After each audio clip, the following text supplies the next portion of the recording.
Sa picture na ito, regional director pa sila ng Region 10. Matagal na po ba kayong magkakilala? 在这个图片呢，在这个照片，您说你们是认识了很久，对吗？这个警长。他在嘉阳工作的时候，我们认识的。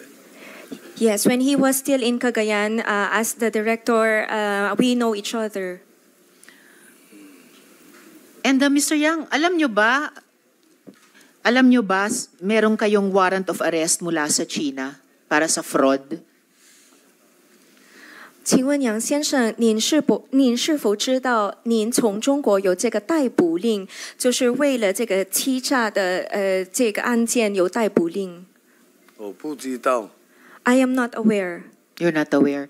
Well, yung mga law enforcement authorities namin, yung mga high officials namin sa gobyerno, alam nila yung mga bagay na yun. So, in relation to the photos I talked to you about, I really wonder what our high officials in government are doing, fraternizing with a wanted fugitive. At ito kaugnay nung statement na binasa kanina, it's not just about integrity, which is the most important thing, but also the perception of integrity na importante din. Please stay on in this hearing, Mr. Yang, sa kagandahang loob ng Bureau of Immigration. Mayor Kalugay, tuloy ko po yung pagtatanong sa inyo. Kilala niyo po ba si dating Chief PNP Acorda? Kilala ko po, Ma'am Chair, dahil siya po ay pinakamataas po sa Philippine National Police po. At paano niyo po siya kilala bukod sa bilang, alam nating lahat, dating Chief PNP natin, paano niyo siya in particular kilala? Kakilala ko lang po, Your Honor. Kakilala lamang. Paano niyo ika-characterize yung relasyon niyo sa kanila? Wala naman po kaming relasyon po talaga, Your Honor. So, pwede niyo po bang i-explain anong meron dito? Dito kasama niyo di lang si dating Chief PNP Acorda, pero kasama niyo rin sa photo na ito si Miss Cheryl at pati si Wesley Guo. So, anong meron sa letratong ito?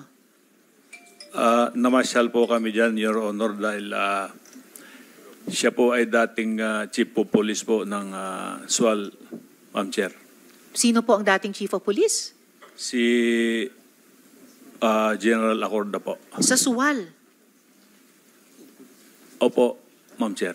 Hindi ko alam yun And saan po itong kinuhang letrato nung sabi nyo pumasyal lamang kayo? Saan ito? Sa Camp Crame po. Sa Camp Crame. Okay, tama ba na unang mga araw nila iyon bilang Chief PNP? Hindi ko na po matandaan, Your Honor, kung unang araw po, Ma'am Chair.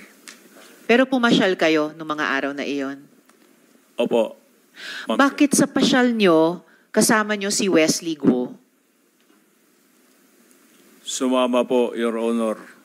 Bakit siya sumama? Yun po, sumama lang po sa amin na gusto rin po niyang makita po yung pinakamataas po na sa PNP po. Bakit niya gustong makita yung Chief PNP? Wala po, ganun lang po, Your Honor, sumama lang po. Hangin there ulit, Mayor Kalugay. Guo Huaping, matanong ko kayo, bakit sumama si Wesley, kapatid nyo, dito sa pasyal ni na Mayor Kalugay kay dating Chief PNP? Good morning, Madam Chair. Wala po akong idea, ngayon ko lang po nakita yung picture. Ngayon lang, hindi nyo ba alam na papasyal si Wesley kay kasama si Mayor Kalugay kay Chief PNP noon? Hindi po. How about Miss Cassandra? Anong pagkaalam nyo bakit sumama yung boyfriend nyo sa pasyal ni na Mayor Kalugay kay dating Chief PNP? Hindi ko po alam, Madam Chair. Hindi nyo ba alam na... Hindi po, Madam Chair. Hindi nyo ba alam na sasama siya? Hindi po, Madam Chair.